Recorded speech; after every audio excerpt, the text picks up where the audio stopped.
Bro, PTR. Pa-flix naman lahat ng Titan class mo para may reference ako. Ha ha ha ha. Funny guy ka ha.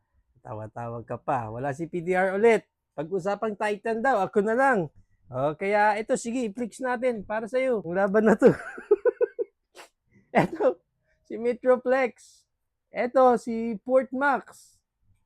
Ito, Metroplex din to. Pero, ano yan?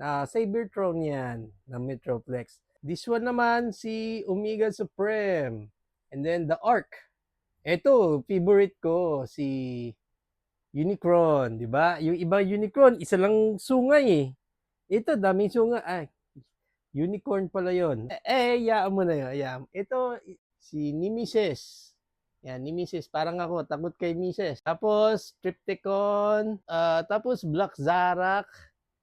Scorponok. Tapos, The Guardian yan, tawag dyan. Pero blue version lang yan nung Omega Supreme. Yan na. Ayan na lahat nung Titan class ni PTR. Pag nakaitanong-tanong ta Titan, bigyan ko kayo isa. Gusto nyo?